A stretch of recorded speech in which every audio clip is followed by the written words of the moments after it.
शेख साहब बहुत शुक्रिया सर आपके वक्त का। आज के अमल तक तो बड़ा इत्मीनान बख्श सूरत हाल रही है शेख साहब, लेकिन आप बड़ी पेशगोइयाँ करते हैं, वो सच भी साबित होती हैं। आज आप क्या देख रहे हैं सर, सूरत हाल क्या होगी? मुकाबला है हुकूमत के लिए एक अच्छी बात है, पुरअमन इलेक्शन हुए और ये case high court supreme court तक गया इस इलेक्शन का। पिछले कई महीने से टस्का की एक सीट जो है सारे पाकिस्तान में मीडिया की जीनत बनी हुई है। तो एक आधा घंटा और देख लें, जो भी जीता जमहूरियत जीतेगी।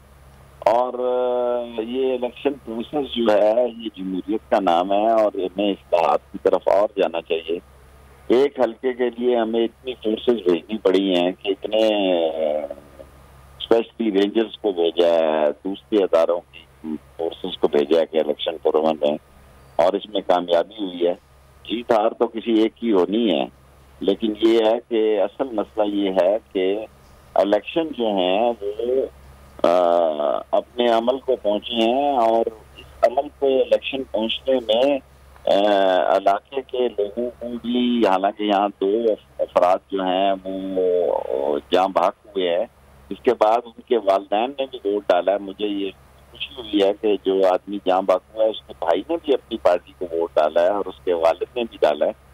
तो और घंटे डेढ़ बाद में मेरा ख्याल है जमहूरियत ही जीतेगी, जो भी जीतेगा, और एक अच्छी सजा बनी है। और अब हमें इलेक्शन इस्लाहात की तरफ जाना चाहिए। 3 साल हुकूमत के हो गए हैं, 1 साल और के बाद इलेक्शन में शुरू हो जाती है और एक इलेक्शन के कैंडिडेट जो हैं 1 साल पहले कैंपेन पे उतर आते हैं।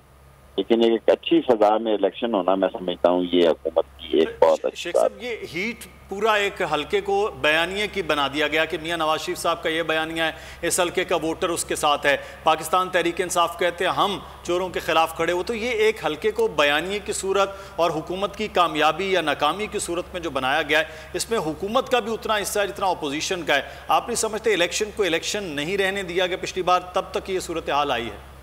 मेरे भाई, मीडिया इतना स्ट्रॉन्ग है पाकिस्तान में, आप देखें इतने चैनल हैं, 24 आवर चलते हैं। दुनिया के कई मुल्कों में 12 घंटे चैनल चलते हैं।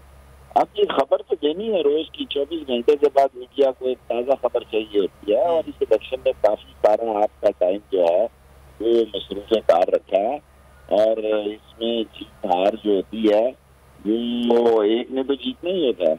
लेकिन असल बात यह है कि पुरअमन इलेक्शन हो गए और जमहूरियत की फतह हुई है और जो भी जीतेगा वह जमहूरियत की फतह में जीतेगा।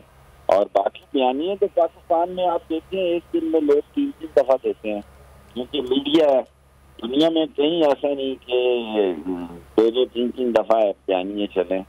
और ये मीडिया पाकिस्तान का मेरा ख्याल दुनिया का सबसे स्ट्रॉन्ग मीडिया है। सोचता क्रेडिट भी मीडिया को दें कि पुरअमन इलेक्शन कराने में मीडिया ने अपना रोल अदा कर दिया है और जो भी जीतेगा मीडिया बिलाखिर। शेख साहब, आपकी मौजूदगी का फ़ायदा उठाते हुए कल कोई 28 के करीब MNAs MPs नज़र आ रहे थे जहांगीर तरीन साहब के साथ। तो क्या इस हुकूमत को, जो इमरान खान साहब की हुकूमत है, उसके लिए PDM तो ख़तरा नहीं हो सकी, जहांगीर तरीन साहब का ग्रुप को ख़तरा हो सकता है? देखिए, इमरान खान को कोई ख़तरा नहीं है, कहीं नहीं जा रहे। बाकी चीनी को मैं देख नहीं रहा, सच्ची बात यह है, शहजाद अख्तर देख रहे हैं। लेकिन इमरान खान की हुकूमत को सत्ते खा रहे हैं, कहीं नहीं जा रही इमरान खान की हुकूमत, और इंशाल्लाह बेहतरी की तरफ जाएगी। एक महंगाई हमारा मसला है, इसको कंट्रोल करने के लिए सब अब लग गए हैं। इंशाल्लाह इसको कंट्रोल करके दम लेंगे। ठीक है शेख साहब, बहुत शुक्रिया शेख रशीद अहमद। सब्सक्राइब करें और बेल दबाएं ताकि कोई खबर रह न जाए।